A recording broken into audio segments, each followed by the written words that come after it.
Good evening, everybody. Thank you for coming and welcome. A very warm welcome to all of you on behalf of the entire Pratham team here. We have quite a few Pratham people here. Deepak Raj, our chairman, number of our Pratham USA board members, Pradeep, Sunil, Manoj, number of Pratham Tri-State board members. On behalf of all of us at Pratham, we are very grateful that on this crummy spring night, you could come.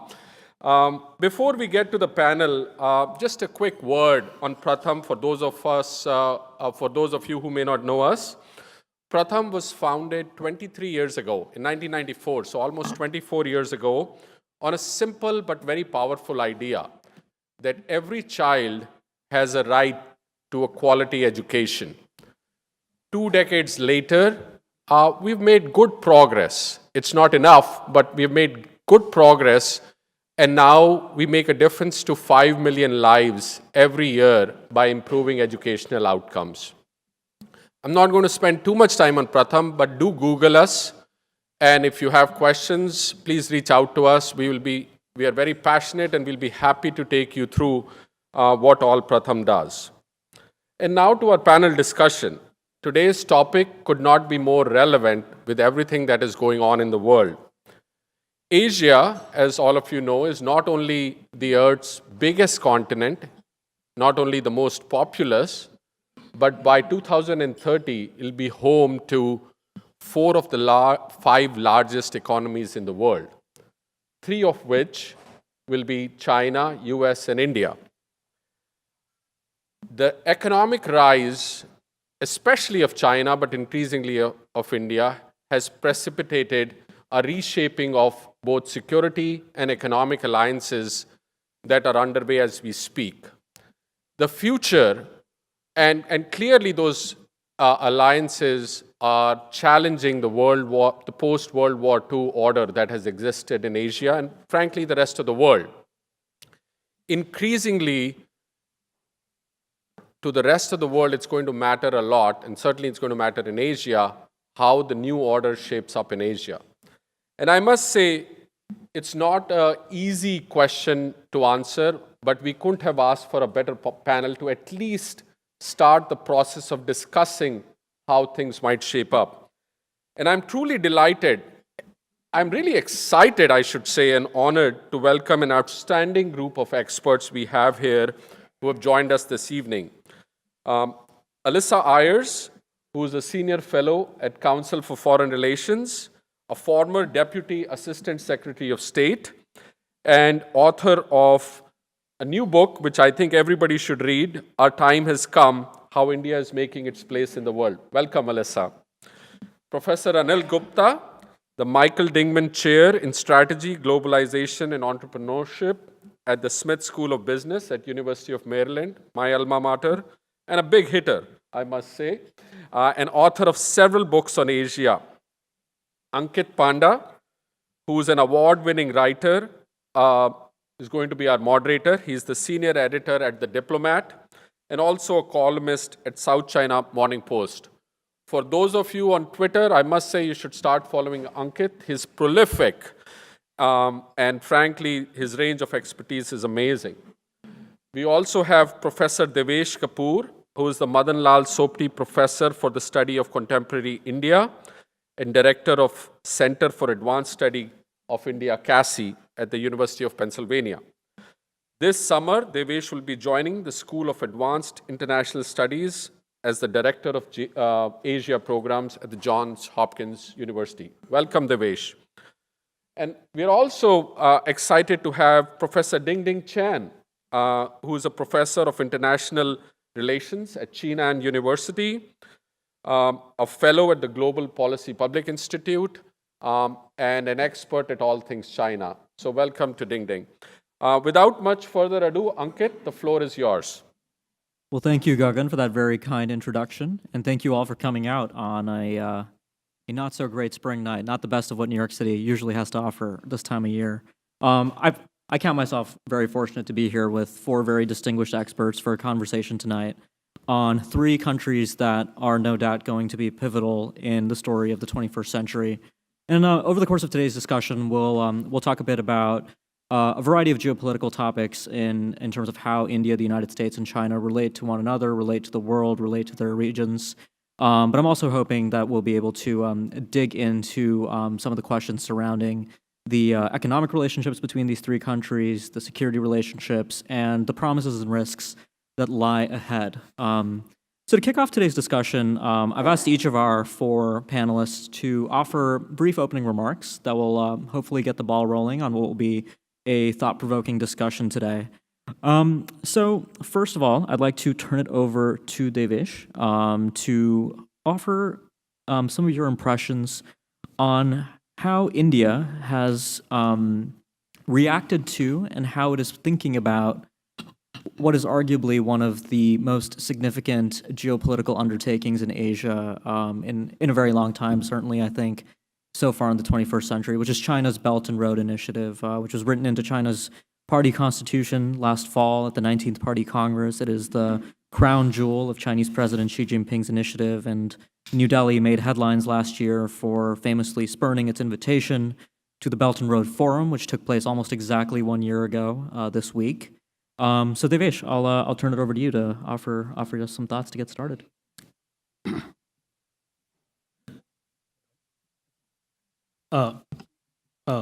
Thank you. So what I thought was to think about, one way to think about the BRI is to think about it in a framework of what we call the use of economic instruments to achieve specific geopolitical results.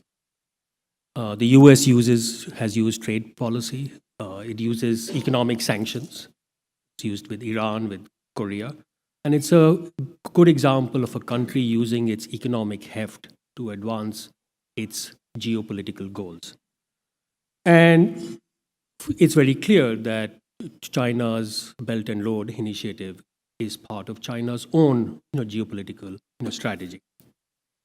Now, how has India been thinking about its own use of economic instruments for its own foreign policy goals? I think from about 10 to 15 years ago, there's been a broad consensus in India's political and security establishment that unless India has a much stronger economy, a much bigger economy, it will simply never have the heft to play any role on the world stage. Which is why no matter which political party comes to power, economic growth and the rate of growth is always such a central goal. Whether it achieves it or not, that's a separate point. But as a goal, there is complete agreement across political parties that India's geopolitical heft is simply not going to happen without having a larger economy. Now, when you think about that, India's trade is still way too small for India to use trade as an instrument of its geopolitical strategy. So what India has tried to do is actually copy from China and has very specifically tried to now increasingly use FDI as an instrument of its geopolitical strategy. And I'll give you a few examples to illustrate. So the one area where India actually is becoming a very important player in global trade is oil imports. It is very soon going to be the second largest oil importer, which means that all oil exporters are now very interested in the Indian market. So what India did was it saw that its relations with Russia were weakening. So what it did was it persuaded, Rosneft, the Russian oil company, to invest $13 billion in SR Oil, which was the largest FDI in India until then. Last week, it got the Abu Dhabi National Oil Company to buy a stake into India's strategic petroleum reserve. It's very interesting to get a foreign company to invest, foreign government to invest in your strategic petroleum reserve. It's got the Saudis to invest in the largest refinery in the world, which will be built at Ratnagiri, which is a $44 billion investment. So to use essentially the Gulf countries, and Russia, to have a stake in the Indian market and in the Indian economic growth story, and to leverage that stake into political relations with those countries. And essentially, that was what China did for sort of after it opened up. And the idea was that your best people to lobby for you in Washington or Paris or London are the companies of those countries because they have an economic stake in your country. But China now has become more ideological, has become more hostile to FDI. And India, which used to be much more hostile than China, these roles have begun to reverse. And of course, we see this example of like Walmart's investment last week, which is a $16 billion investment. Walmart, a few years ago, accounted for 10% of the entire current account deficit between China and the United States. Right? It was that bigger player. And the idea is that if you have companies like Walmart in India, it's not just that they lobby in their national capitals, but you also get India finally into the supply chains, which are very important for international trade. Now, what's interesting is that this government in India, which is otherwise is very nationalist in its overt posturing, was very open to allowing foreign companies to take over Indian companies in a way that would have been unanticipated a decade back when there was strong opposition to foreign companies buying Indian companies. And this is largely because they have realized that once the foreign company is in India, that company itself will have a stake in India's growth story and hence will be India's partner in the home country of that company. And interestingly enough, this is slowly moving to Chinese investment into India, which I'm sure we'll hear more about. But despite the tensions between India and China, one of the most rapidly growing investments by a country into India is from Chinese companies. It's on a small base. Most of it is private. In fact, most of it is private equity type investments. But where this will go, but it's clearly being seen by the Indian government to get China a little more stake in the Indian market. Now, of course, the big question mark is that firms are interested in the investing in India because they think this is going to be the largest or one of the largest markets that's going to grow over the next few decades. Now, whether or not that will happen is, of course, a story which we'll discuss later. Thank you very much, Devesh. So that leaves us with a lot to think about, and certainly the relationship between India and China, which we're, I think, going to get a bit more into with remarks from Ding Ding shortly, is, I think, in a very interesting place right now. At the end of April, as the world's attention was focused on the Korean Peninsula, another big summit was taking place in Wuhan, China. Indian Prime Minister Narendra Modi and Chinese President Xi Jinping met after what was an unusually difficult year for the two countries in 2017. The two countries' armed forces stood eyeball to eyeball in the Himalayas on a piece of territory disputed by Bhutan and China for much of that summer, and a whole host of other issues between India and China have left the two countries feeling difficult. And like I said, the Belt and Road has been a particular point of contention for New Delhi in some ways, but not always. India is an important participant in the Asian Infrastructure Investment Bank, for example, but does take umbrage with certain aspects of the BRI.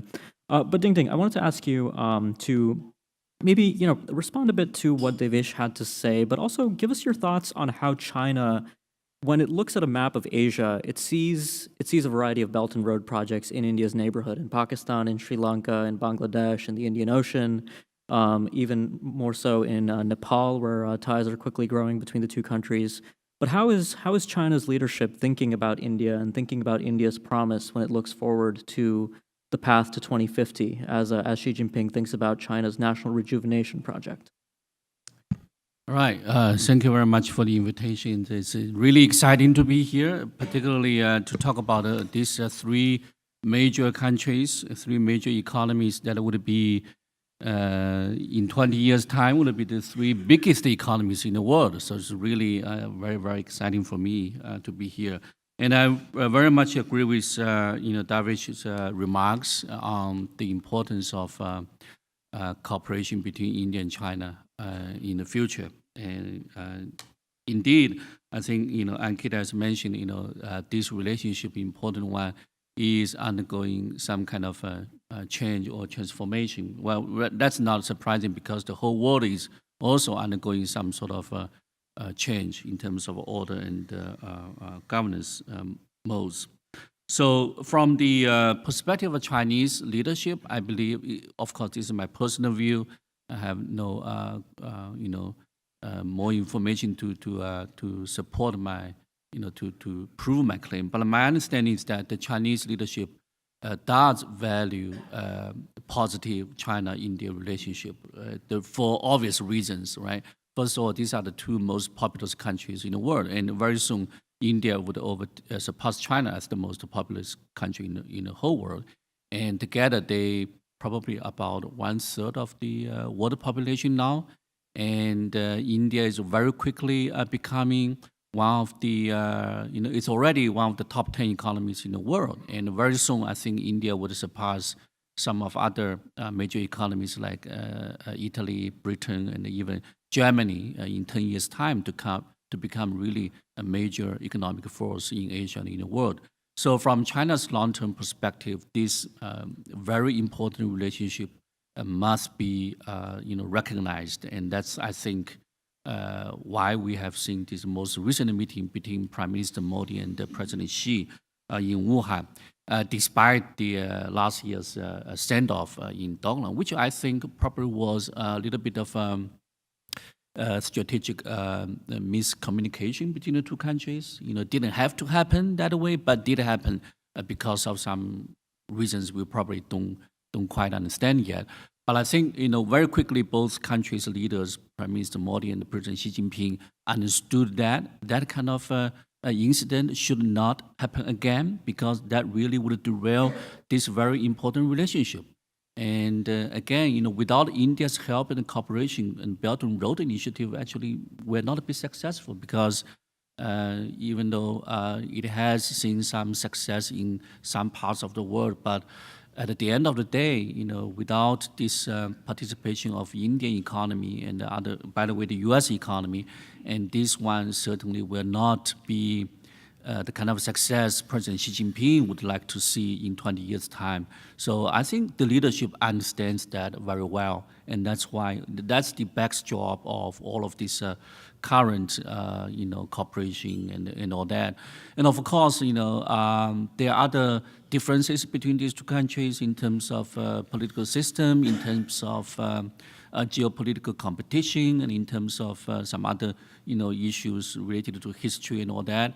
But I think all those issues can be manageable, in a sense that if the two countries and leaders can sit down together and talk about those issues rationally and in a calm way, they don't have to resolve those issues right away, because those issues cannot be quickly resolved anyways. They tend to be long-term, there will be some long-term solutions. I think it's important for them to keep the temperature, so to speak, at a comfortable level. So you can start with other, projects, cooperation first, and then eventually move to more difficult issues. And I would end on a personal story that I have many friends, actually investors and the business people, who now are very, very positive on Indian market. As David said, Indian market perhaps is the last remaining market in the whole world that would be attracting a lot of investment and the trade in the future, in the next 20 years. Has a young population and very quickly growing. And I think last year India was indeed the fastest growing economy in the world, right? And maybe this year as well. We're not sure yet, but it's already surpassing China's growth. And for the next year, in the next 10 years, I would think that would remain the trend. So I think, myself, at my university, we just held a small conference for small business owners in China. And a lot of them were very, very interested in how to, penetrate the Indian market. They would love to learn, the language, and they would love to go there and set up some, local branches, so on and so forth. So, leaving aside those geopolitical issues on the ground, I do see a lot of optimism in this relationship, which I think probably will be sustainable, and I hope that it would be sustainable. Thank you. Thanks a lot, Ding Ding. We'll come back to a lot of those issues in the discussion, I'm sure. All right, I'm going to turn to my left now. And Alyssa, first of all, congratulations on your new book. I completely echo Gagan's words. I think Alyssa's book is required reading for anybody that wants to understand India's role in the world. But Alyssa, I wanted to shift gears a bit and talk a bit about the India-U.S. relationship. We obviously have had a new president in Washington, D.C., and he has met... We do. We noticed. There's been a few changes to U.S. foreign policy. But on that note, the Obama administration's pivot or rebalance to Asia has been replaced. At least there's a new bumper sticker in town, which is the Indo-Pacific strategy, which separately is accompanied by the so-called revival of the Quadrilateral Initiative, which comprises India, the United States, Japan, and Australia. So I guess I have two separate questions for you. So first, what is your assessment of how much continuity and how much change we've seen in the India-U.S. relationship under this new administration in Washington? And secondly, what is the big deal with the Indo-Pacific strategy? And is it anything more than a bumper sticker at this point? Great. Thank you for that very kind introduction, and it's great to be able to join all of you tonight. We've all mentioned that it's a cold, rainy night, so at least we're thankfully all inside this nice ballroom with some nice snacks and great conversation. Thanks for framing this question in the way that you did, because had you not made the connection back to the idea of continuity, I would have led that way. I do think that what we're seeing now with the new Trump administration's Indo-Pacific strategy, is everybody familiar with the Indo-Pacific strategy? The Trump administration, I'll just spend 30 seconds on this by way of backdrop for everyone. The Trump administration has a declared national security strategy, and this is a published document. I encourage everybody to take a look. It's publicly available. This is one of the great things about U.S. foreign policy. We publish our white papers. You can all take a look. And one of the innovations in this year's national security strategy was the framing of something called the Indo-Pacific Framework as an important region for which the Trump administration wants to focus a lot of its Asia attention. By way of emphasizing its importance to this strategy, the national security strategy places the Indo-Pacific very first at the top of all of the regions of the world as it goes through and talks about what the United States should be doing in which places and within what frameworks. So the idea of the Indo-Pacific strategy is one in which the United States expands its lens through which to look at Asia. Traditionally, the United States has talked about the Asia-Pacific. The Asia-Pacific has been a concept that, goes from the west coast of the United States across the Pacific Ocean and incorporates East Asia, Southeast Asia. I think it's obvious to everybody here that if that is your framework for Asia, India is kind of over here on the outside.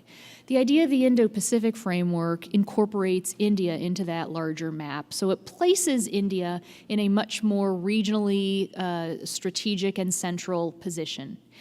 Now, I'll digress for half a second by saying that there are actually a couple different concepts of this geography, and there are a couple differences on this geography.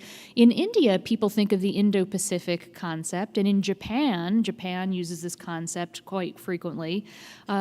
The concept of the Indo-Pacific begins with the east coast of Africa, covers all of the Indian Ocean, covers all of India and South Asia, and then connects up with Southeast Asia, East Asia, the Pacific Ocean, the west coast of the United States. The way the Trump administration has defined the Indo-Pacific so far, at least the definition that appears in the national security strategy, runs from essentially California to Mumbai, sort of the west coast of the United States to India's west coast. So what we're missing between these two different visions of the Indo-Pacific map is this huge space of the Indian Ocean that lies between India and East Africa. So that's a little bit of a digression, and maybe we can come back to that in the Q&A if it's of interest to people. But having said this and having described this, I think the importance of the Indo-Pacific strategy is, as I mentioned, it places India in a much more central geographic position in which it is much harder to have India kind of on the sidelines. In foreign policy, it has often been hard for India to rise to the top of the radar screen. Why? Because it's not a crisis. India is not North Korea. There is no crisis unfolding on a daily basis through which the National Security Council needs to schedule different meetings to figure out what to do.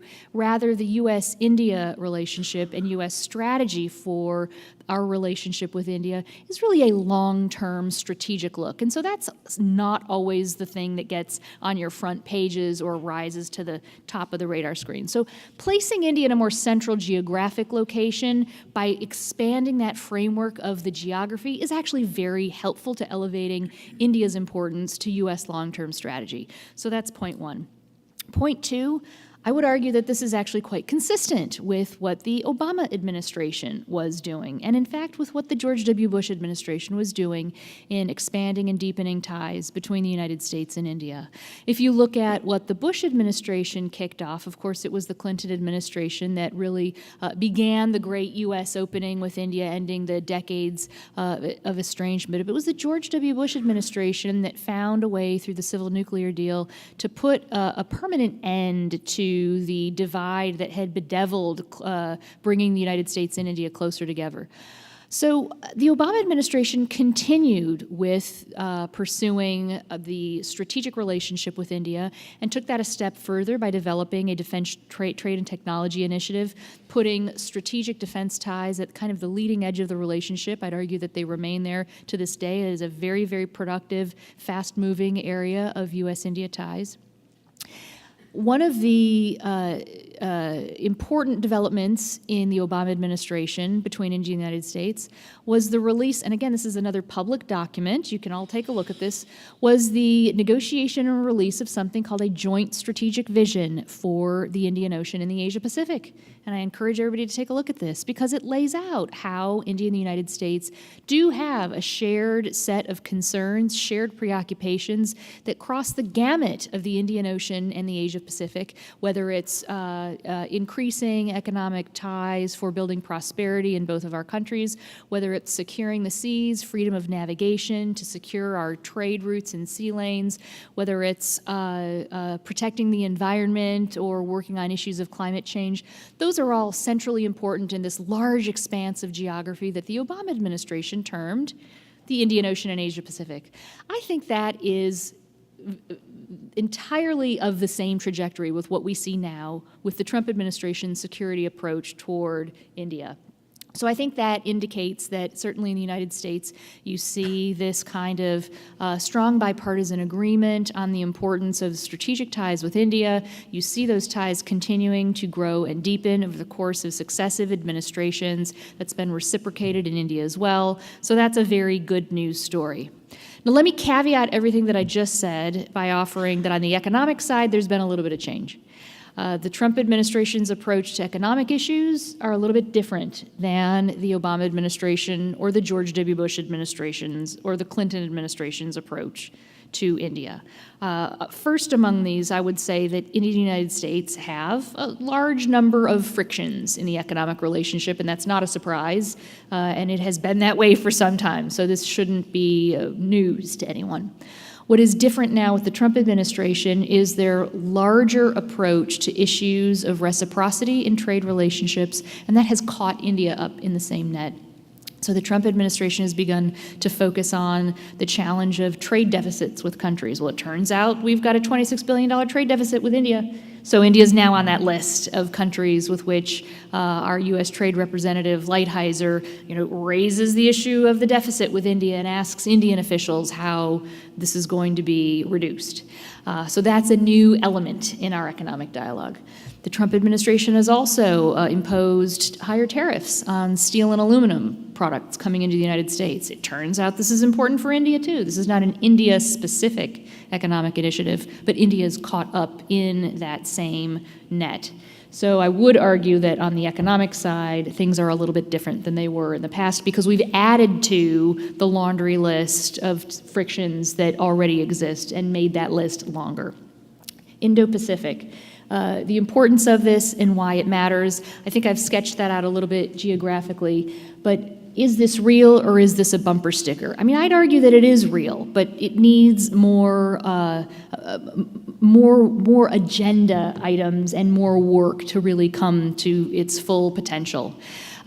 People have been, I think, at times without sufficient evidence, creating a sense that the Indo-Pacific Framework and this idea of the Quad, or the United States, Japan, Australia, and India, are part of the same concept. The consultation with the 4 countries in the Quad is a component of this Indo-Pacific Framework. It is not the whole Indo-Pacific Framework, and it shouldn't be seen as isomorphic or one and the same. It shouldn't be equated with it. The Indo-Pacific has great potential to be much more than just a bumper sticker, but we should work hard to develop more initiatives within it. What can countries across the Indo-Pacific do? What can India and the United States do further to make this larger Indo-Pacific framework a really productive geographic region in which we collaborate? And that's an area where there's a lot more work to do to fulfill that potential. What are we doing together in the Indian Ocean? This is something that hasn't been fully fleshed out. We are collaborating more closely with India, certainly on naval exercises, on developing humanitarian assistance and disaster relief strategies. India was the country that came to the rescue of more than 1,000 citizens who were stranded in Yemen after the collapse of the government there in 2015. It's a classic example of India now stepping up and providing a role of regional security provider. This is a new role for India, so we see new potential for doing more together in this space. We could be collaborating more closely together on infrastructure investment. There is now a trilateral working group on infrastructure between India, the United States, and Japan. It has not begun to do anything yet, but the consultations are one step to making this a reality. There's many more things that could be done. I'd say this is in its nascent stage in the process of developing an agenda, so I think it is more than a bumper sticker, but to really be more than a bumper sticker, we need to do a lot more work. Thanks a lot, Alyssa. And I guess on that note, actually, Prime Minister Modi in just a couple weeks is expected to deliver a major speech on the theme of the Indo-Pacific in Singapore, so hopefully he'll lay out a few more agenda items for how this initiative can develop. So we'll look forward to that. Last but not least for the opening remarks, Anil, I was hoping that you could actually take us back a bit to some of the earlier remarks that we heard from Devesh and Ding Ding. And I think all of us in this room intuit that India and China have a tightly knit economic relationship, and certainly that's been a big part of the official rhetoric that you hear in both countries. But I was hoping, by way of introduction, and we're certainly going to come back to some of these issues, that you could just paint a picture for us of how China is really doing business in India, and how far things go there, and what are the promises and risks ahead for Chinese businesses in India. Yeah. So, and of course, I'll, focus just on the economic issues, as a business professor, and I teach global strategy. And, one of the things that early on in global strategy I like to say is that, don't count how global the company is by counting the number of countries, because there is massive heterogeneity. There are big countries and small countries in terms of the size of the economy, size of the market, and so size matters. And so, and why that is relevant here is because with a focus on India, whether it's China looking at India or US companies, Chinese companies looking at India, size matters. And so India today is the 6th largest economy. In 2017, it was the 6th largest economy. By IMF projections, 2022, it would cross Germany and be the 4th largest. Reasonable likelihood by 2025, it will be pretty much equal to Japan's, might be a little bit behind, a little bit ahead, and so on. And so by 2026, it should be the 3rd largest after US, China, and India. And actually, it will be closing the gap with China as China closes the gap with the US. So what does that mean? Is that already just based on IMF projections is that, first looking at last year, China's GDP was 5 times that of India. 2025, it will be 4.5 times. 2030, it will be 4 times. If we project out, assuming India grows at 8 and China at 5, many people would say China probably slower than 5. And India, I'm not assuming 9 or 10, just 8, which seems reasonable. 2040, India could be only 1/3 that of China. So essentially, that when Chinese companies look outside China, India is, and obviously, you don't make investments, looking at next year in mind. You look at the next 10 years in mind, that they are looking at India as one of the two largest economies after the US, okay? And the fastest growing economy. So even if, let's say, you think of China as the best and brightest in the world, but if you're looking outside China, really India becomes mission critical. And again, if you look at from the US point of view, is that obviously for a lot of companies, China is basically closed. And so therefore, if China is closed, which is the most important market? It is India. And so that's why, in fact, we look at, see Walmart, okay, the single largest investment that Walmart has ever made, $16 billion, right? And so we see that story. But focusing on China, the China-India economic relationship, and of course, economic relationships are about trade and about investment, primarily. Of course, they can also be technology partnerships and so on, but they're primarily about trade and investment. And historically, if we go, just look at until 2 years back, the China-India economic relationship was pretty much all about trade. And it was about deep unhappiness on India's part because of $40–50 billion trade deficit, that essentially was not getting, not coming down at all. And so on. And so the trade story continues, right? I mean, the total trade volumes, bilateral trade, India-China, isn't really growing all that much, even though both Chinese and Indian economies continue to grow. So relative to Chinese GDP, relative to India's GDP, bilateral trade isn't growing anymore. It's pretty much like static, and the trade deficit continues, and India remains unhappy about that, and so on, etc. So nothing new about it. What's really interesting is what's happening on the investment front. And on the investment front, obviously, it's much more, because China has a lot of overcapacity in a lot of industries, and many Chinese industries are already, closed to foreign investment, certainly in the technology sector and so on. So therefore, it's certainly those areas that are not closed. There's overcapacity, so why would Indian companies make investment in China? And those, and those that are closed, like in technology, you can't make investments anyway.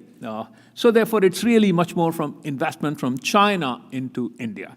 Now, if you look at the total numbers till 2 years back, cumulative, total stock of Chinese FDI into India was estimated at about, there are no hard and fast numbers on this, but it was estimated as somewhere between $500 million to $1 billion, okay, total stock.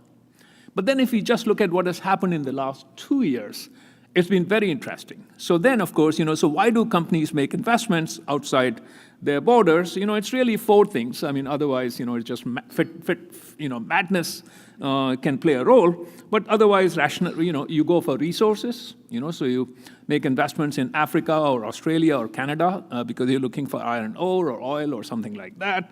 And it's typically, that's been a state-owned enterprises game. And of course, India is not rich in resources, so you wouldn't come to India for that. You go for technologies. And so for that, of course, you buy KUKA, the robotics company in Germany, things like that. But in India is really not a powerhouse of technology. Of course, in the IT services, but not really otherwise. So you wouldn't come to India for that. Another reason why Chinese companies, or companies from anywhere, but Chinese companies go abroad is buy brands. But then again, India doesn't have really global brands, so you wouldn't come to India for that, and so on. The fourth reason is really you go abroad for markets. And so now that as Chinese companies look outside China, and they say this is, within 10 years, will be the second largest economy outside China, and the fastest growing, this is mission critical. Now, obviously, search for markets, Chinese state-owned enterprises don't go around investing search for markets, so they behave by political logic, not economic logic. So it's really Chinese private sector. Right? And so the Chinese private sector over the last 2 years, that has taken the lead in the search for markets. And just to give you some specifics, and kind of if we go back 2 years, that the cumulative FDI stock was about $500 million, maybe $1 billion at the most. So we have Fosun, investing about $1 billion to acquire a stake in Gland Pharma. We have Alibaba, the largest tech company, or maybe at par with Tencent is. So Alibaba, has invested, just like if you look at Walmart's investment in Flipkart, in e-commerce, Flipkart is number one. And so it's important and notable that Walmart is acquiring a controlling stake in Flipkart. Another huge big technology sector and a big booming sector in India is fintech. And the biggest company in fintech in India is Paytm. And in fact, who owns 40% of Paytm? It's Alibaba. Okay. And in fact, how much did Alibaba invest in Paytm? $1 billion. So we're not talking here. $1 billion, even for Alibaba, is big money. Okay. And so therefore, these are not small numbers by any global standard, right? But then, of course, it's not just $1 billion in Paytm. Alibaba just recently invested $200 million in BigBasket, in online grocery company. It invested another $200 million in Zomato, which is a restaurant referral, company. And so we see what's happening. But to me, the really notable is the Gland Pharma. The really notable is the Paytm. Because these are big. But also Tencent. Tencent hasn't made a direct, because Tencent, again, it's in WeChat, so social media, WhatsApp dominates, so you can't really come into what, there's not much of a social media opportunity for Tencent.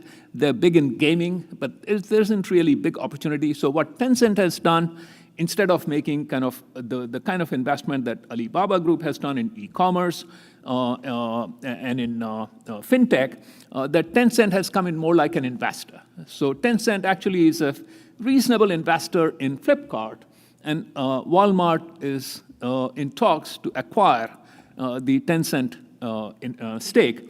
So that's happening. But some other things that are kind of interesting is that just in the last few days, ICBC, the first instance, it's an interesting story, is that ICBC, obviously the largest bank in China, has set up, or is setting up, an India-focused ETF for Chinese investors. Okay, now that is interesting. Okay, that for ICBC to set up an India-focused ETF for Chinese investors. So clearly, this is not rhetoric. This is not political speak, Hindi chini bye bye. This is real on-the-ground action. So these are kind of the things that are happening. And I anticipate, I don't think state-owned enterprises are going to do a whole lot in India. But I think the private sector story is likely to continue. And these things feed on themselves, right? As India's economy becomes bigger, as you learn, how to make investments in India, and another big one actually is Xiaomi, right? And so Xiaomi is obviously low-end but massively big Chinese smartphone company. And of course, Xiaomi is hoping to have an IPO, valuation unclear. Is it going to be 50 billion? Is it going to be 100 billion? The bankers are kind of discussing on that. But what's interesting is that the single biggest reason, other than China, for Xiaomi's valuation is India. Because Xiaomi is number one in India, and Xiaomi gets pretty much bulk of its revenues from two countries, China and India. And in fact, the India head for Xiaomi, Manu Jain, is the third largest holder of stock options besides the co-founders. So for Xiaomi, India was so important that they gave him, and Manu Jain has been very good as the country head, that they gave him huge stock options. Of course, he will do well, but that's great. Right, Anil, thank you so much for that very detailed walkthrough of so much that's happening between China and India economically. I wanted to stay with you for a moment as we enter the moderated discussion portion of the evening. So one of the things that China's been looking at for a few years, albeit slower than a lot of people outside of China would like, at least since the 18th Party Congress, it's a big part of the 13th five-year plan, is SOE reform, breaking up SOEs. I wanted to ask you, if we look ahead, 10, 15 years, Xi Jinping, the Chinese leadership, obviously more powerful than ever, more centralized, no term limits, so they have a much longer-term view of their own political survival. Let's imagine for a moment that China's SOE environment looks dramatically different. These companies are broken up, are privatized. What effects would that have, if any, on what you just described? Because, as you said, SOEs aren't a huge player in India. But if that changes, what do you see as the possible upside for India? I mean, I think that, of course, and I'm not talking about the province level SOEs, but if I look at the central SOEs, the national SASAC companies, those are really sort of in the commanding heights of the economy, So they are, of course, you look at the airlines, the telecoms, the banks, the steel, cement, glass. Those are kind of really the big, and of course, all the aerospace, right? Stuff. So let's imagine they're all privatized, okay? Then I could see, of course, it's reasonable to say, and let's assume let's assume that President Xi decides to be the boldest leader in the world, and it's all privatized in the next 5 years. Okay, and then so let's assume that India is still the largest economy or fastest growing economy in the world. So therefore, India, of course, would be important for these former state-owned enterprises, just like they are to Alibaba.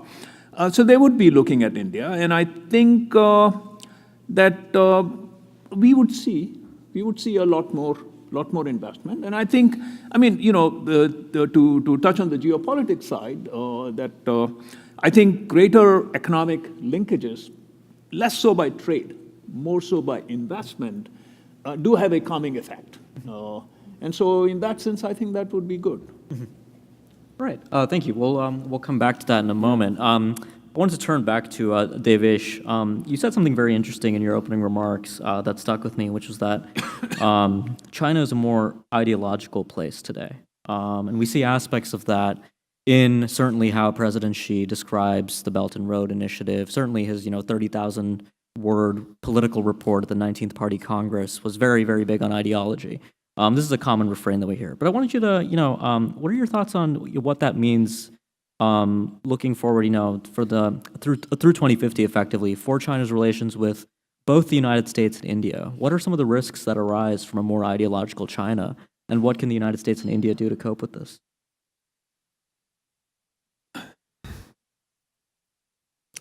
I think one of the underlying ideologies which comes through is, of course, the ideology of a more of a stronger sense of nationalism. But that is not just in China. You see it here, you see it in India. And, nationalism can be a good glue internally, but it's always a double-edged sword. And I think it compounds the risks of when there are mistakes, and there always will be mistakes in international affairs, unanticipated things, it's much harder for leaders to back down and compromise because they've made their statements as people who don't compromise. They are strong leaders, they are nationalist, leaders. And so the risks of something escalating rather than playing it down grow. So I think, to me, the biggest risks of is not just these, is that the stronger ideological moorings, a shift away from Deng Xiaoping's very pragmatic approach, is also compounded by the fact that power is increasingly concentrated in one person. So when you combine the two, I think the risks are somewhat greater. All right, thank you.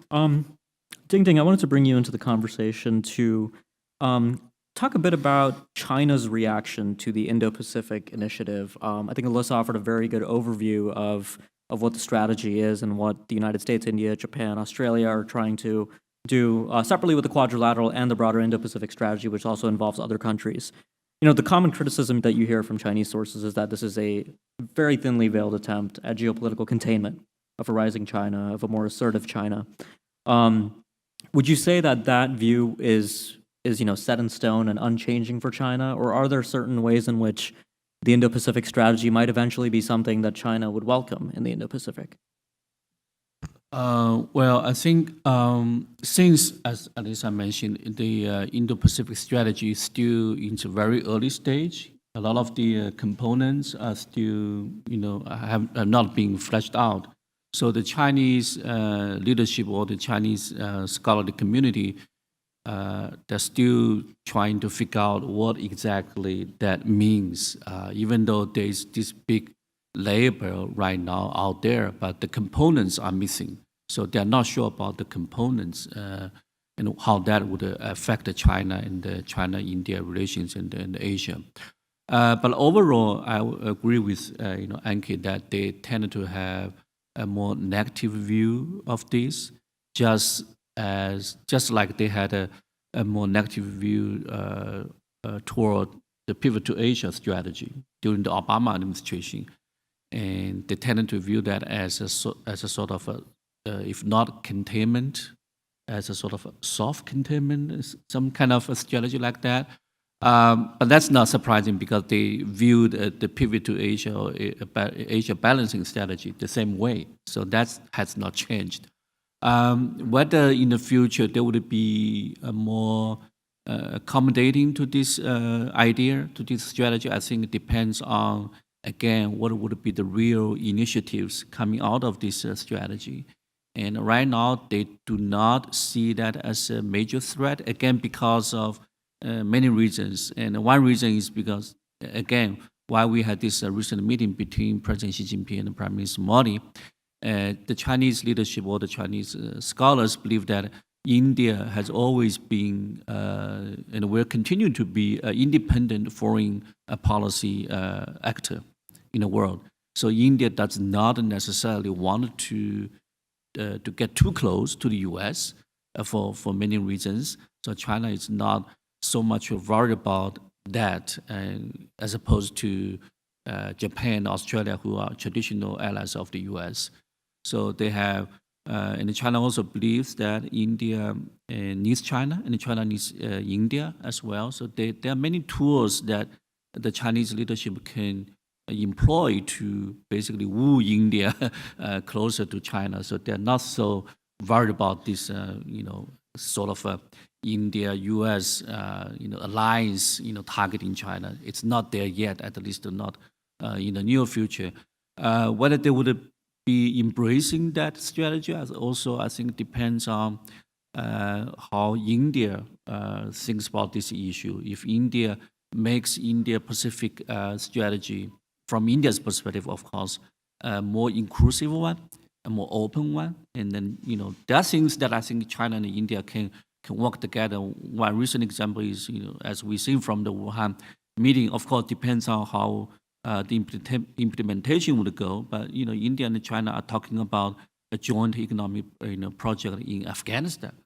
Would have thought that before the war? I mean, that's not very surprising even for many Chinese scholars. So I mean, the possibility is open. It's there. As long as the leaders can care about this important relationship, they can come up with very bold initiatives. So I wouldn't be surprised if that indeed one day happens, but it would have need some time. Right. Yeah. Alyssa, I want to turn back to you. So alliances are not in India's grand strategic DNA. And as close as U.S.-India ties have gotten and are poised to get, doesn't appear likely that the two countries will ever become treaty allies. But that said, I wanted to ask you a bit about, the Modi government has emphasized a neighborhood policy since day one. Modi invited the leaders of all the SAARC states in a very striking moment to his inauguration in 2014. The high point of India-Pakistan ties in recent years. Yeah, exactly. And the question I had was, when you look at the Belt and Road, there's a lot of anxiety in New Delhi because when you look at a map of the Belt and Road, you see projects effectively surrounding India. And a lot of these projects do have a latent dual-use nature. What I mean by that is when China builds a port in Hambantota or builds a port in Myanmar or builds a port in Gwadar in Pakistan, converting that port for eventual use as a logistics supply point for the People's Liberation Army Navy to become an everyday presence in the Indian Ocean becomes a lot likelier. The question I was, I wanted to ask you is that what effects have you seen on the U.S.-India relationship of these various Belt and Road projects, and what effect is that having on how India thinks about its relationship with the United States? Because obviously, as you noted, we've seen a lot of acceleration. But do you think that eventually, if India's worst nightmares come true and China really does become a much more imposing presence in the Indian Ocean. Does that propel the U.S.-India relationship to heights that previously we thought unattainable? The China-Pakistan relationship didn't begin 3 years ago. The announcement of the China-Pakistan Economic Corridor has both accelerated and increased the types of investments in infrastructure that China is making in Pakistan. But in many ways, you could argue that the Karakoram Highway, what begun in 1958 or 59, completed in the mid-70s or so, this was a precursor to the Belt and Road vision. This was decades ago. The port of Hambantota was actually not a Belt and Road project. This was begun in the early part of the 2000s, I think. An agreement that came to pass because Hambantota was the hometown of Sri Lanka's former president, Mahinda Rajapaksa. Part of the problem with that project is that it was built to satisfy a political desire, and it was a totally uneconomic project. There are no container ships that go to Hambantota. Nobody goes to that airport in Hambantota. The reason that Sri Lanka was unable to pay back the interest on the loan for building these projects was because they, A, had been negotiated with no transparency and secret. Nobody knew the terms of this investment. B, there was no sustainability or economic viability study for these projects done in advance. So I say this by way of setting the context. These projects actually predated everything that has been happening with the development of an official Belt and Road initiative that is the official policy of China. What has been one result of some of the investments that China has been making over the years in the South Asian region? I think you've seen for some time that has been an important spur in pushing New Delhi to realize that the United States could be a uniquely helpful partner to assisting India with its own domestic economic transformation as well as its international strategic capacity. So that has certainly been a spur. I don't think it is a new spur that began when the Belt and Road Initiative was announced as One Belt, One Road, and then it kind of reframed into a new shape. I think these are kind of longer-standing spurs to reshaping the way India is thinking about the types of relationships it needs to have for its own national security interests. I think it is absolutely the case that New Delhi looks around the Indian Ocean and looks around its own region and says, what on earth is happening here? How many times have you all heard people say, the Indian Ocean is the only ocean named after a country? There is a declared Indian ambition for primacy in the Indian Ocean. So people look to see what's happening with the military base that China has now built in Djibouti and the deepening relationship between China and Maldives. Sri Lanka, the case we just discussed, and people wonder what's happening here? Why is this going on? So I think these spurs, absolutely yes, predating the Belt and Road and very, very important to the closer convergence of New Delhi and Washington.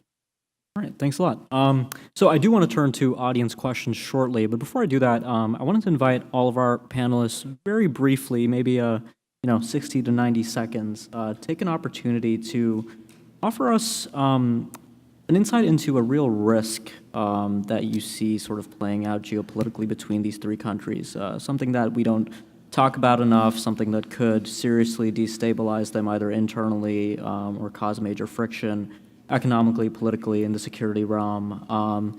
So I think we'll go in reverse order from the opening statements. So Anil, I think we'll open with you for this one. So you talked about geopolitical risk, and actually, I think that's the right, from a risk point of view, right dimension to focus on, because when I'm typically asked, what are the risks to India's economic growth? I say that on the economic front, I don't see too many risks. Even if BJP Modi were to not get re-elected, India did fine in terms of economic growth. There was more corruption and so on, etc. But so I don't think in terms of on the economic factors, I don't see serious risks. The real risks that I see are geopolitical. And of course, are the risks of a war between US and China zero? No, they are non-zero. They are low, but they are non-zero. The risks of a war between China and Japan are non-zero. And if those were, the risks of a war between China and India are non-zero on the border issue, if you just look at, the recent few years. And of course, if the US and China were to stumble into a war, or of course, if Japan-China will very quickly will become US, Japan, China, it's hard to imagine India not getting sucked into that. Okay, so India would, in a sense, be asked to choose a side, and it would be hard for India at that point to stay neutral. So I think those risks are non-zero, but I see those risks as not really just for India, because those are global events. Can we imagine Europe just staying on the side, part of NATO and Russia? So I think those are so I don't see regional risks so much as I see these kind of global risks. Thank you. Alyssa? It's interesting that you don't have any worries about economic growth issue, because that's what I worry about for India. To me, and Devesh mentioned this, the importance for India of maintaining high rates of economic growth over a sustained period for India's transformation and for its ability to emerge as the power that it seeks to be. It's already nearly there, but needs some help gaining access to institutions of global governance. That's something the United States can and should be helpful with. But the importance of this economic growth piece is so vital. I would put that as sort of numbers 1 through 5 in a list of the top 10. And I do worry that there is a risk of having challenges, political challenges, implementing further economic reforms. India's done a lot of economic reform in the past 28 years. Reforms that remain are politically difficult to do. And there's not universal agreement on the importance of reforming India's labor laws. This is highly contentious. It's why you don't see things moving. There's not consensus in India on the importance of reforming land acquisition laws. That's why 3 ordinances didn't get reaffirmed by an act of parliament during the course of the Modi government. These are things that could help unleash the Indian economy and could help India develop its manufacturing sector. Again, a consistent policy goal of successive Indian governments. To me, the risk of this issue and not being able to realize this kind of true unleashing of the Indian economy is that there may be a narrow window, not so narrow, but let's say 10 to 20 years. I've seen 20 years as a kind of outside figure, in which the ability to grow and develop a manufacturing sector before technology makes that no longer achievable, that window exists. We've seen the development of technologies, automation, AI, additive manufacturing, you name it. These kinds of new technologies are changing the shape of the way the world carries out its manufacturing, changes what this means for the ability of countries to grow a manufacturing sector, to pull people out of poverty and create jobs. And that starts to get at the issues of employment, social stability, economic consistency. And so all of these factors bound together, that's why I worry about the economic reform piece. Can I just add Sure, one quick sentence? note. So when I said I'm not worried about economic risks, it's in terms of being able to sustain 7.5% to 8%. India actually ought to be growing at 10.5%. That is not given. And that's where these big reforms are needed. All right. I agree. Great. All right. Devesh, over to you. Yeah. Okay. Come on. I've been doing these sorts of panels like for many years, and usually the risk is on the India-US is about India. I actually think the biggest risk now is the United States. I don't think so. Anywhere I go around the world, people just say, "What the X?" And the X is not a polite word. You have a country, and it is not just about a president who is exceptional in so many ways, but on the negative side. But it is the degree of polarization in the country that is a very, very serious long-term risk where Trump is a reflection of that reality. He's not the cause of that reality. And I think the United States and US elites and policymakers are very used to seeing risks everywhere else except in their own backyard. And this is a very serious risk in this country. Who exactly can now trust the United States? Look at the way it has treated its treaty allies. To the Europeans, who would want to be a treaty ally of the US when you treat your treaty allies like doormats? You look at the debate in Australia, and it's very clear that everyone says, how can we trust a country whose president on a tweet can change decades of relationships on a tweet? This is the serious big risk. Look at the way the United States has acted on climate change. The single, perhaps biggest risk facing like humanity over this millennium. And simply on a whim, on domestic politics, just walked out. And I think we have to really ask, who can trust the United States on what today? When you have such a capricious president, you have a polarized polity, and it is unclear how the United States is going to work its way out of that. We are so used to thinking of this in India, in Russia, in China, the risks posed by all those countries. We are far less used to asking the question, and the United States looking at the mirror at itself, that it actually might pose, simply because it is the most powerful country, that it might pose the biggest risks. All right, thank you. And Ding Ding, yeah. All right. India-China relations, I think there are two specific risks that I would worry about. The first one is obviously the lack of trust, mutual trust between these two countries, and more importantly, the lack of mutual understandings between these two countries. It's something I have never really figured out why, because these are two neighboring countries that share a long history going back to 2,000 years ago.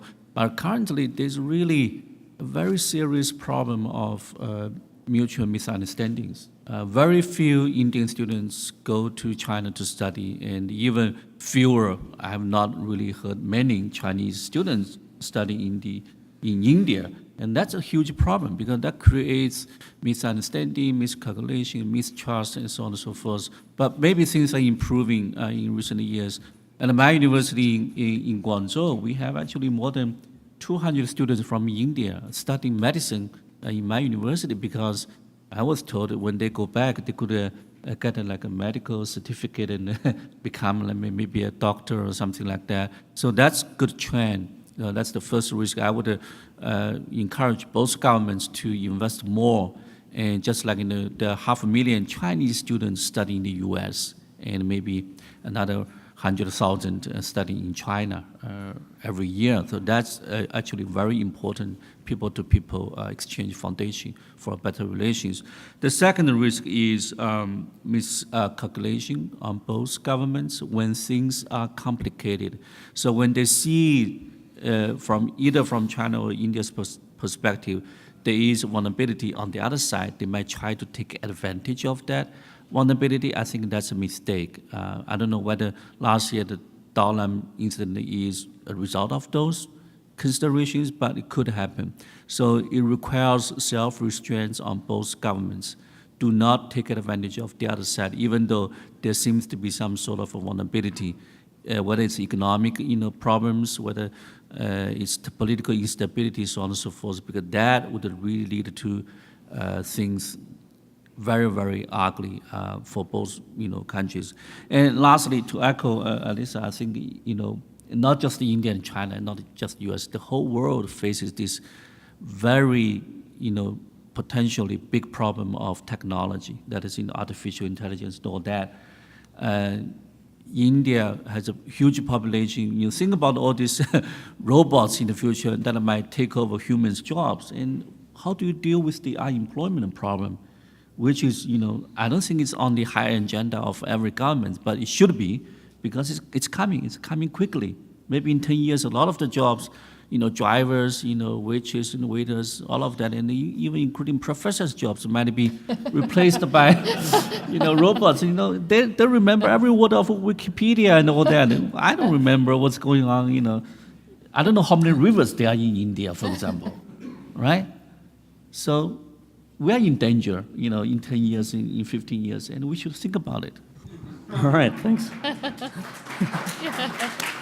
All right, thanks a lot, Ding Ding. I will say, I think the first job on this panel that would get automated is the moderator. So there's that. So with that, I want to open it up to the audience for questions. When you get the microphone, please quickly state who you are and your affiliation, and make your question a question and very brief. And we'll take a few at a time. So yes, go ahead. So there has been a sentiment. Can you state your name? Oh yeah, Jignesh Patel. I'm a board member, Pratham Tri-State. There has been a sentiment that seems to have surfaced recently with Walmart's acquisition of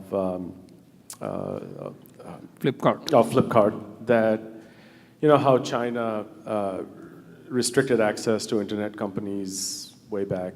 That's why it led Alibaba, Tencent to become the multi-billion-dollar enterprises. Should India have adopted a similar policy to prevent, Facebook, WhatsApp, and most recently, the Walmart acquisition, policies of protectionism, the way Right. China did? Thank you. We'll take two more questions, then we'll go through them at once. So, let's go right there. Hi, Joy Vajfer. This may sound quite simplistic, but there was mention made that if economic growth rates continue at one level for China, at one level for India, that in many decades to come, India's economy will be in the ballpark of the Chinese economy. If you look today, obviously, China dwarfs India. And while India may regard itself as a global or regional equal of China, and it's understandable why India might, I'm curious as to why China might think that it needs to devote so much energy and intellectual capital to considering India as a threat, and whether it may involve encircling India with soft power to Myanmar, Pakistan, etc. I remain a little bit nonplussed as to why China may regard India as a threat that needs to be managed on an active basis. All right, thank you. And we'll take one more question. Any on this side of the room, or over here in the first row?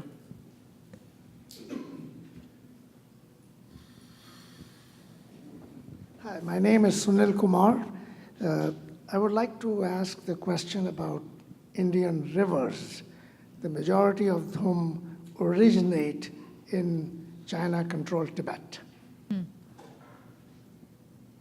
So how do you see that as a potential threat to India? All right. Okay, I think we have three very different and interesting questions. So Anil, why don't we begin with you and the first question about the counterfactual policy relating to some of the investment issues. Sure. Yeah. I mean, so there's something, you see in the media. In fact, even just like in the last few days, Walmart, Flipkart, so there have been, some writers in Economic Times and other places talking about, we wish India had, China-type policy. I mean, it would have been the stupidest thing for India to do, and it has been stupid for China to do, actually. I mean, I've looked at it, and China has, in terms of, the single most important thing for China, according to its own leadership, but also objectively, is to move up the technology ladder. And China would have, and I won't go into that, but there are actually numbers to back up, that China would have moved up the technology ladder faster if it had, kind of free entry to foreign technology companies, and it protected their IP, because given China's talent pool, then the Googles and the Facebooks and the IBMs of this world, they would be doing their next generation R&D work in China, and then there would be the massive spillover effect. What is happening right now, you have 1,000 multinationals doing R&D in China. The vast majority of those, and this is actually hard numbers to back up, do actually localization R&D. Whereas in India, most of the big technology companies of the world, including SAP, Europeans, they do actually the next generation R&D work. So therefore, China has shot itself in the foot. I mean, obviously, they're doing well, but would they do even better with actually a different policy? The answer is yes. So why should India follow a second-rate policy in this regard? All right, thank you. So Devesh, I was hoping to throw that second question to you. Well, first, I have to say, most people in China, in the policy intellectual circles, until very recently, they couldn't care two hoots about India. Small countries obsess over large countries don't obsess over smaller powers. I mean, that's always the case. It's only very recently that this has begun to change, partly as India is, as for all the reasons the panelists have said. But also, part of the thing is to think longer term. It's only in the last decade that India has begun to seriously move closer, to the United States. And the real target for China is the US. It's not really India. And so this is as much as a warning to India about what China can do if it comes too close to the US. And in counter, India is also sending a signal to China that if China continues to do this, it'll get closer to the US. So it's a chess game where each is signaling to the other what it can do. But until very recently, I mean, most Chinese scholars or policymakers, India was a fly to be swatted. It wasn't something they really thought about. Yes, but that has begun to change. All right, I wanted to see if anybody on the panel wanted to address the question of rivers and water sharing. It does have serious geopolitical implications. Do you want to say something? So I think if you saw in this meeting between the Indian Prime Minister and Xi Jinping, one of the things they addressed was data sharing on water flows. It's very much, but again you see this asymmetry. Just as India worries that these waters that come from China could be diverted, and China has plans, it seems, to divert some of the water, Pakistan worries about India. The lower riparian state always worries about what the upper riparian state might do. What India doesn't realize that its worries about China are mirrored by Pakistan's worries about India. Again, the size differential is almost the same as well. So at this meeting, to try and increase, as part of the confidence building measures, China agreed to provide India with more data on water flows, both so that India as well as Bangladesh can better manage, because of floods, etc., the water flows. And again, it's part of confidence building measures that the two countries will need to address. All right, thank you. We'll open it back up for a round of questions. One more. I think we have time for one more. Okay, we have time for one more question. So I'll give the last question to the gentleman in the middle in the back row right there. Yeah. My name is Anup. Please wait for the microphone for the recording, I think. Thank you. So my name is Anup Agrawal, and I work in financial services, and I track geopolitics specifically as it relates to investment flows. So my question is a slightly different angle, which is more political in nature, which is if we think about US and India, which are both democratic countries, and with China practically going the path of dictatorship, how do we see that impacting geopolitics and especially the relationships between the three countries? Okay, so given the nature of the differences in the political systems. Especially like US under the current administration seems to be backing away from sort of being the spokesperson for democratic, free, liberal free democratic system, right? And then China clearly moving towards one sort of president for life kind of rule. What does it mean for liberty or freedom or democratic systems in the world? And especially, how does it relate to India? Because is India too democratic for its own good? We don't know. Because there has been a lot of debate about Chinese model of development versus India's chaotic model. Yeah. Is it good or not, right? So curious about thoughts. Yeah, I think that question alone could be the subject of a whole evening of discussions. But I want to open it up. Alyssa, do you want to say something on that? I think the United States has suffered a soft power hit in terms of our democracy and what we stand for. It is certainly true that the Trump administration has deprioritized the promotion of democracy from its list of important priorities. This has always been a big component of U.S. foreign policy, and we've seen the erasure of human rights and democracy from that kind of top priority list. So that's a real issue.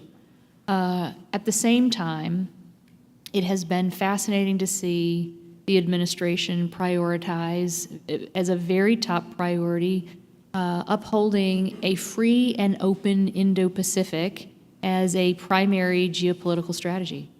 That has had an emphasis largely commercial in nature, if you think about it, freedom of navigation, an appeal to the rule of law in thinking about maritime disputes.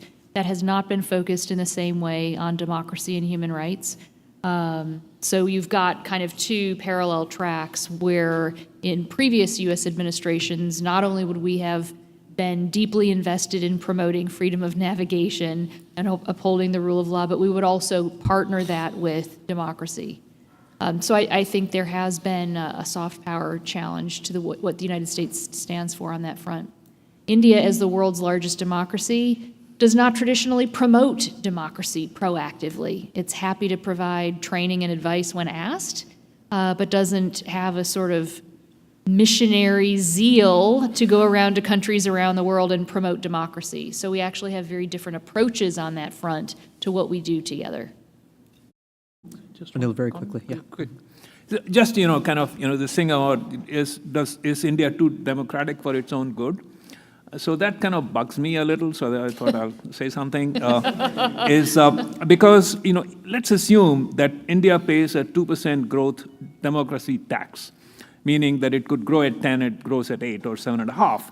But let's assume that even at 7.5 to 8, there is a reasonable chance that not just the fastest growing, but in absolute size of the economy, within this century, India will catch up with China. Reasonable chance. So therefore, because in a sense, the world, you also have competing political systems, competing political models. And if India catches up with China in absolute size and is democratic, I think it would be one heck of a good thing for the world. All right. So I think that's a good note to wrap up our evening discussion. So thank you, everyone. It's my pleasure to thank all of you, first of all, for coming on this rainy night. Appreciate it very much and appreciate all your support that you've given to Pratham over the years. Thank you very much to the panel. It was absolutely fantastic. Very thought-provoking, and I'm sure that we'll have some more discussions like this, looking ahead. And the last thing I would like to do is to thank the staff who has worked very hard to get this thing done. I don't want to go through by name, but maybe you can just stand a little bit, the staff, and just take a bow. Pooja, I see, Sarita. Come on, guys, stand up, don't be shy. And Sangeeta in the back. Thank you very much. So listen, this has been a very, personally speaking, I know we're not here to talk about Pratham, but it's been a very satisfying, very gratifying journey, for many of us. I think many of you are contributors to this journey together. Pratham has been a terrific cause. It has been very satisfying once again. It is terrific to see us helping, these millions of kids in India. I know many of you are contributors already to Pratham, but those of you who are not, come on, it's come to the Pratham family. I tell you, you'll find it to be a very gratifying experience because in the Pratham family, not only do we make a commitment to help the children in India, but also we make a commitment to each other that we are going to come together and help the children in India. And I think it's a very special commitment, which again you will find very, very rewarding. 2 or 3 things to mention to you. Any of you who are in LA on Saturday, we have a Prodigy panel discussion. Madhav Chavan is going to be there. Prodigy is Pratham Digital. Pratham, as you might know, has a tremendous initiative going on in the technology space. And it'll be a terrific panel if you're there in LA. Google is going to be there and many others. On Monday, if you're in Chicago, we are hosting a discussion with Raghuram Rajan and Rukmini Banerjee. Again, that would be in Chicago on Monday night. Some of us just came back from Houston, and Gagan, listen up. Houston had a tremendous gala on Saturday, and they raised an all-time record of $2.9 million. So it was a terrific fundraise, and so New York has its work cut out for itself. New York obviously has done just a tremendous growth under Gagan's leadership over the last few years, and I think there is a lot more to come. The New York Gala, is it Gala or Gala? New York Gala is on September 28th. So please mark your calendars. It'll be at Cipriani downtown. So have a great evening. Thank you for coming, and see all of you soon.